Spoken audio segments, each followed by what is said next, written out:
The Empirical Energy Podcast blows open the silent revolution, rewriting the rules of global energy markets. Measured, verified energy is no longer an alternative. It's becoming the gold standard. We dive deep with the producers, traders, consultants, and renegades driving this seismic shift.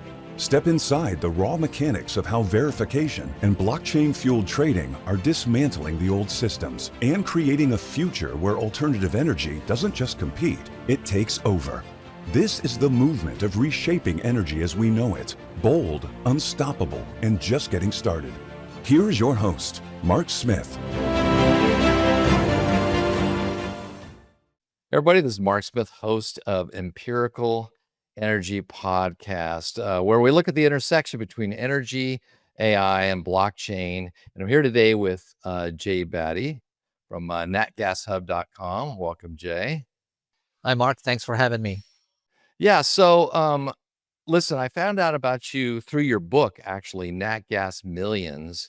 And there were several things inside of that book that really intrigued me that I'd like to explore on this conversation. So, listen, it's pretty clear from the book because it gets really practical really quick, right? Where you're literally talking to new and experienced gas traders about specific formulas and how you do it. And, you even give that example right away about the guy who lost, $6 billion on a trade. I mean, that got my attention for sure. But anyway, you've not only have the book, but you've also built a highly influential scheduling platform for North America.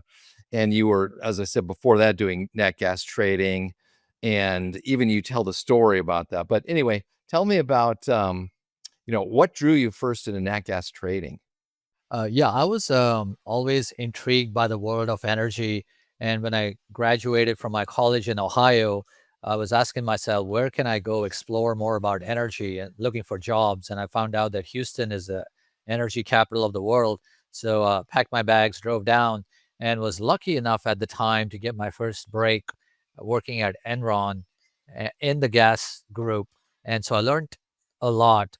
And in retrospect, that was the best place to learn because Enron alumni today in the industry are in very accomplished positions. One of the most successful traders, natural gas traders of our time, John Arnold, was at Enron at the time when I was there.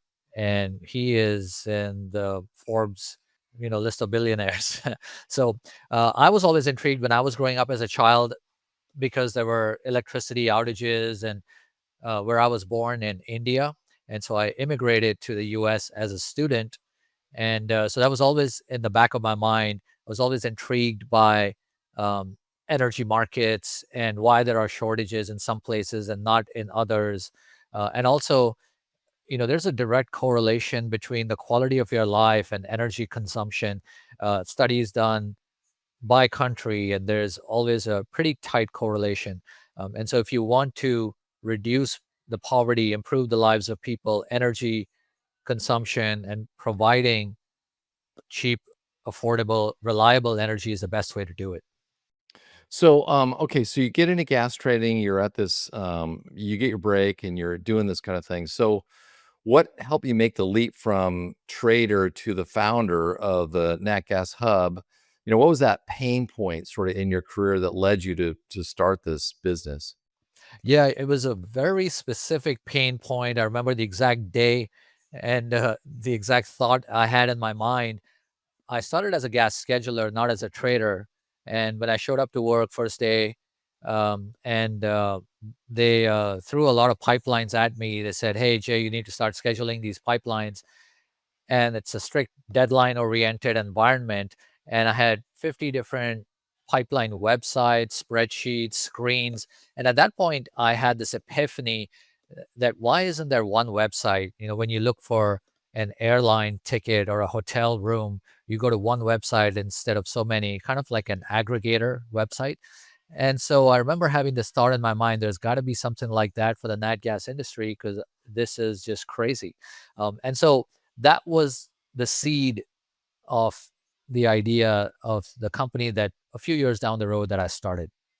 So, what exactly does Nat Gas Hub do?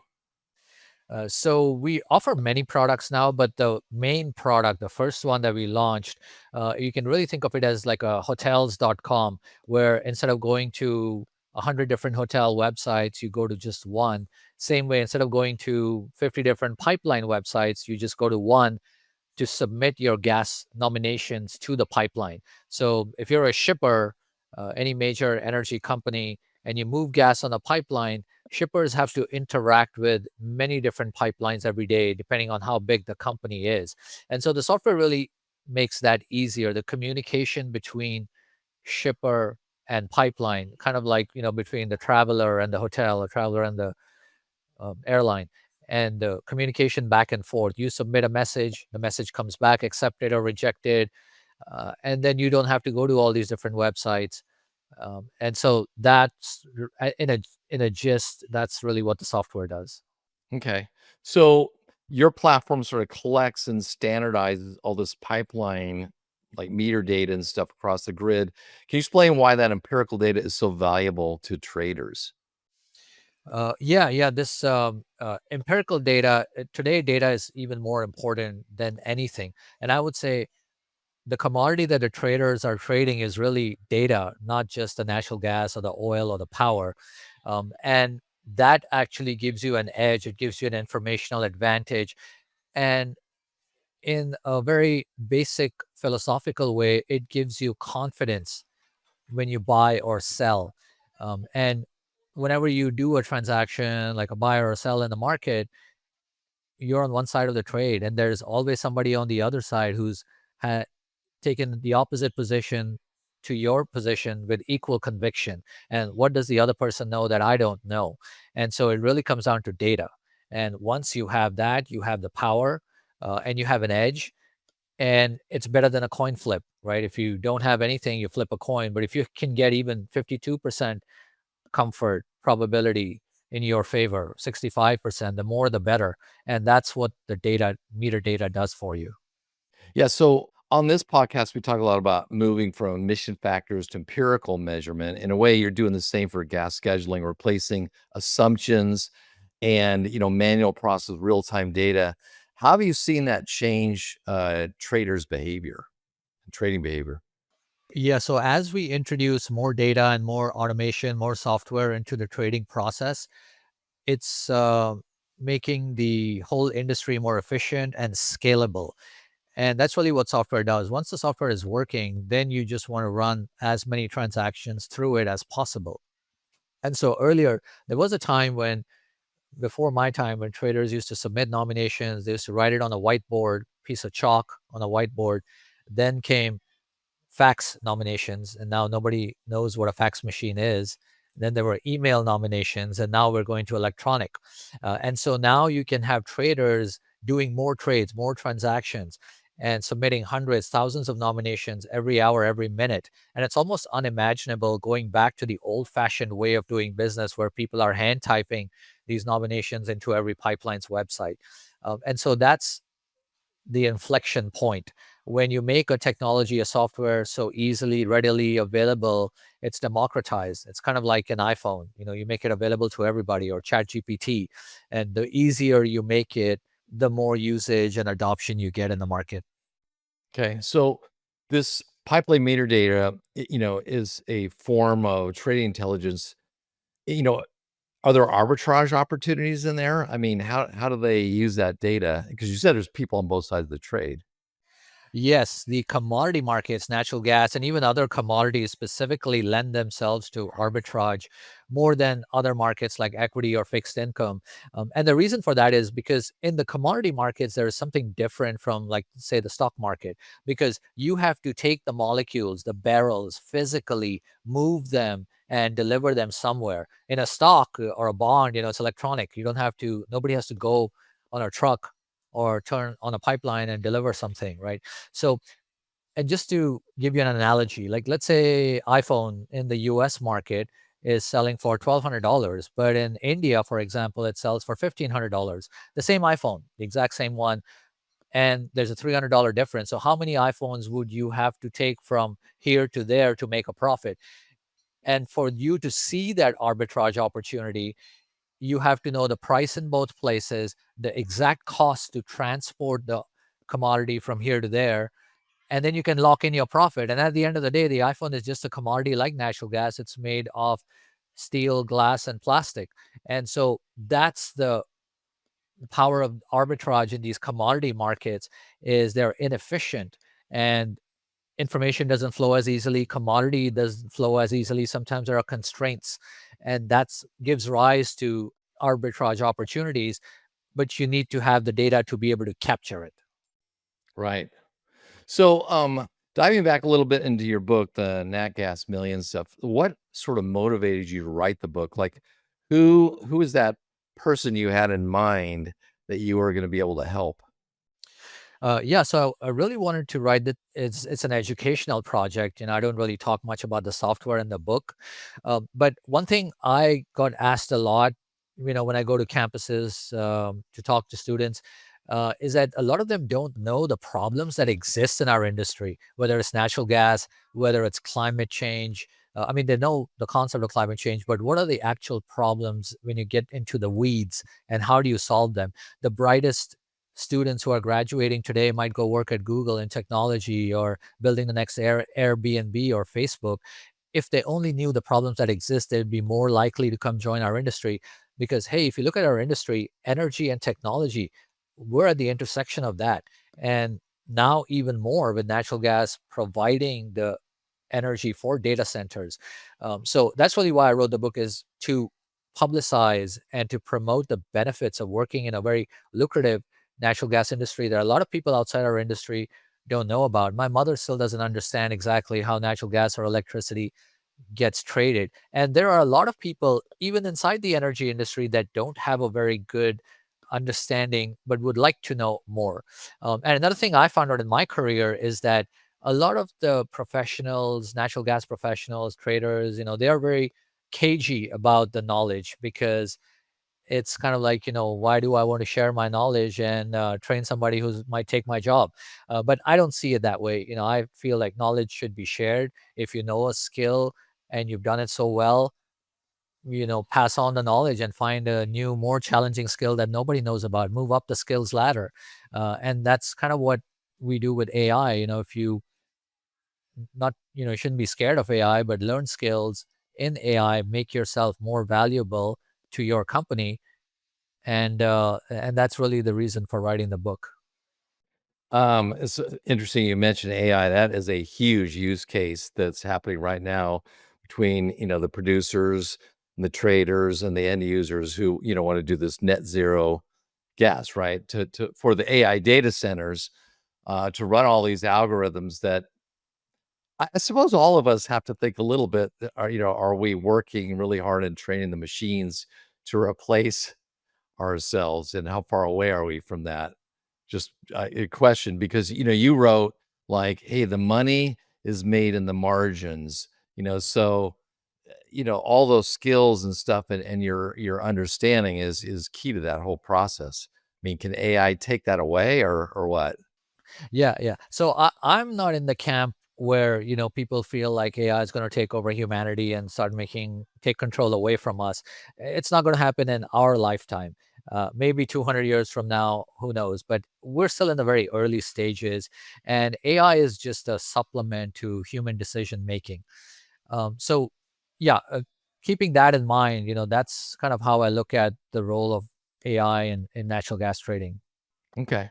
So what's the relationship between the principles you got in your book and the technology that you built, with NatGasHub? And I believe you have other technologies as well. Like I was looking on your website, and there are other projects that your team's working on. Yeah, we're working on other projects like Oil Shipper Hub. So the same companies that use our software for natural gas pipelines, there's a whole parallel world out there for oil pipelines, and so we're uh, moving forward with building a software for that market as well. And there are many things in the book. One thing I talk about is just the ideas that I interviewed. Different CEOs, different natural gas traders, and some of them revealed ideas anonymously, and some of them are gracious enough to use their names. But it's really knowledge sharing for a lot of new traders in the market to understand the physical side. One of the purposes of the book is I've focused on the physical gas side of the business as opposed to the financial. There are many books on financial theory, like options theory, and understanding financial derivatives and how to use them in the natural gas market. But when it comes to the physical, I feel like people need to understand that. And there wasn't really a very good book about the physical gas market. The one that I knew about that I saw on every trader's desk was the Bible, was this book called Trading Natural Gas when I first started in the market by Fletcher Sturm. And so when I wrote my book, um, I didn't know Fletcher. I just cold called him and I gave him a copy of my manuscript. And I said, "Hey, Fletch, would you read this and tell me if you would write the foreword for my book?" And I thought I may never hear from him again, but he read it and he liked it. And so the foreword for my book is actually written by Fletch, who I have known over time now and gotten to know him much better, and have seen him and talked to him as well. So, we is any particular story that kind of stands out to you? You interviewed all these different people. Anything in there, any war story that kind of sticks out? Yeah. Yeah, there are a lot of stories that stick out, but this idea about the all the action happening at the margins, and what I mean by that is all the money made in most of the commodity markets, and natural gas and power, electricity, and other commodity markets, oil, is that there is volatility, but it all the money is made on a few days in the year, and you could only have things break for 10, maybe 15 days in the entire year, and you could make your entire profit and loss target for the whole year. And so events like these happen in the market. So one that happened, in 2014, that was colder than expected winter, and I was at JP Morgan, and prices dislocated to such an extent that some of the traders made enough money by February of the year that didn't have to do anything for the rest of the year. And so there was these stories, you could just go to Costa Rica and have a drink for the rest of the year, not have to trade, and you still get paid. So yeah, that's the thing about commodity markets, is that you'll see traders so glued to the screens and watching every minute, every day, is because you just don't know when that dislocation is going to happen. It's kind of like you're that surfer and you're waiting for the perfect wave. And if you miss it, then you have to wait a long time, maybe for another perfect wave to come by. But if you're ready with your surfboard and you ride it, that is maybe once in a lifetime opportunity. And so that's what happens in the commodity markets. It's exciting, and it's kind of like baseball. There's a lot of nothing, and then all of a sudden there's a home run. Well, we could date this a little bit. So less than 24 hours ago, U.S. right bombs Iran, right? And man, I'm watching at least oil prices change pretty dramatically. So what goes through the mind of a trader when they're like, "Whoa, okay, this is going to happen. Are they going to retaliate? Are they going to close the Straits of Hormuz? And what will that do? Like, what happens in the trading world?" So from the natural gas, if you're a natural gas trader, you're probably not very concerned about that, because a lot of the gas is actually going out of the US. And now the natural gas market is becoming more global. So you're really still trading on the fundamentals of gas. But if you're an oil trader, that is one of the most difficult jobs in the world, because at any time you're not just trading the commodity, but you're trading geopolitical risk and what some politician might do in some part of the world that's going to affect your position. And all the analysis that you did just goes out the window. And so that is the one of the challenging aspects of trading some of the commodity markets. Do you think that LNG in particular, becoming more of a market that's going to face some of those potentially same challenges that oil faces? Yeah, we're seeing where the US market is now becoming more correlated with some of the other markets. For example, the TTF Dutch market for futures. And they are actually more, those prices are starting to become more dependent on the US Henry Hub prices. And as the market becomes more integrated, we'll start seeing the effects where natural gas truly becomes a global commodity. As LNG starts becoming a bigger and bigger share of the natural gas exports, there will be a time where, we used to refer to the US as kind of this island for natural gas pre LNG, where you could count literally all the MMBTUs going in and out of the system because everything was contained and the data was pretty much visible to everybody in the market. The EIA, everybody had their models, and pipeline data is published, public data. So you could see all of that. But now it's starting to become more challenging with the market becoming more global. Okay, so kind of looking future pace. So I'm going to ask you to kind of put on your future hat. So with energy buyers like AI data centers, right? That's a big talk a lot, right? Demanding verified low carbon fuel. How do you see the gas trading market evolving? Yeah. So, regardless of what some of these technology companies, just call them big tech, who are building data centers, the Microsoft, Google's, Amazons, and others, um, what they are saying is that they really want energy reliability, which is more important than the greenness. And they may say one thing, but you got to follow the money. That's what I always do. And they're starting to gravitate more towards natural gas just because the pipeline infrastructure is already built. If they could get a solar farm or a wind farm built in a year, I'm sure they would. That's where they would invest their money. If we get a nuclear plant running in the next 12 months, that would be a home run for them. But they've tried that. FERC just denied one energy company along with Amazon. They were trying to get the nuclear plant Susquehanna opened up and directly supplied to a data center, and FERC denied that because they said, "Hey, you can't jump ahead of the line. The ratepayers have first dibs on this nuclear energy, not the AI data center." And so that got shut down. And so the industry is now gravitating more towards natural gas pipelines, which are already in the ground. And if you can get natural gas to a data center, you can make the electricity yourself.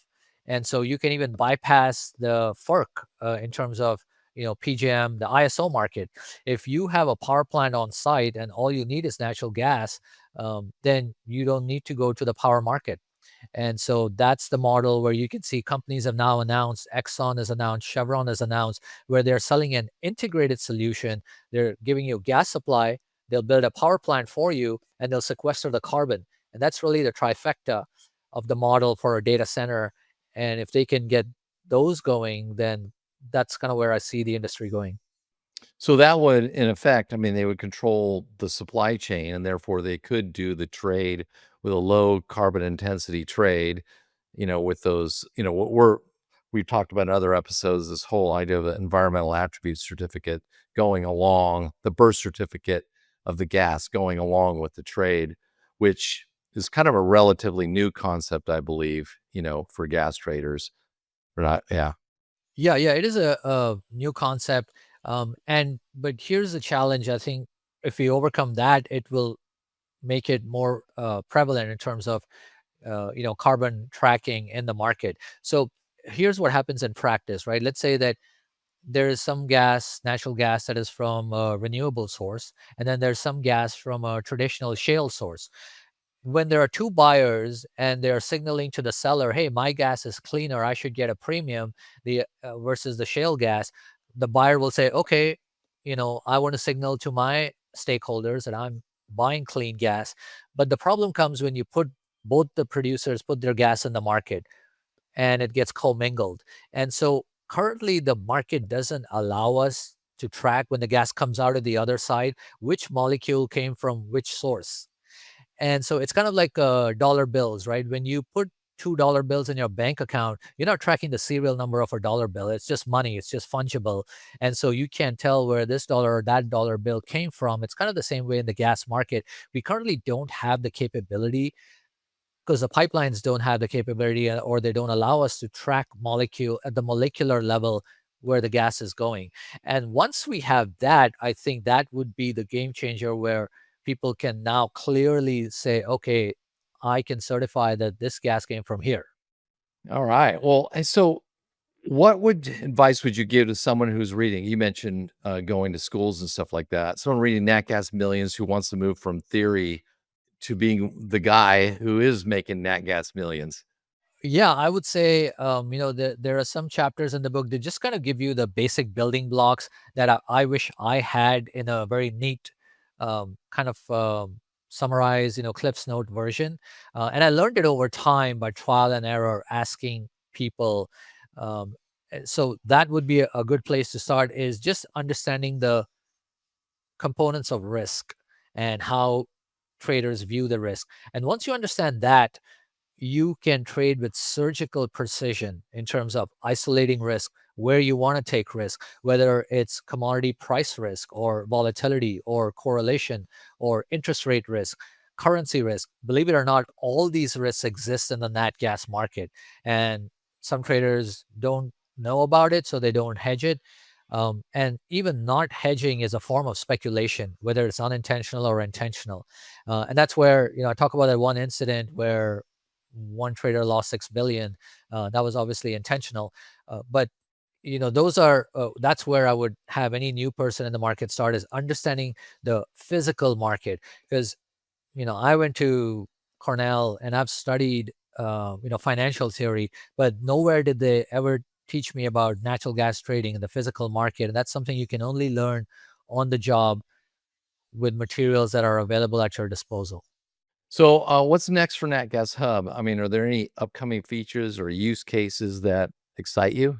Yeah, one of the use cases, like for AI, we're trying to infuse that into all the products, because that's just the requests and the demands we get from our clients, is how can they use AI. And instead of every company, every trader trying to do the same thing using AI, it's better for a software provider like us to do it one time. So everybody gets the benefit and they can check that AI box saying, okay, we're indirectly using AI by using this product. So just to give an example, pipeline tariffs.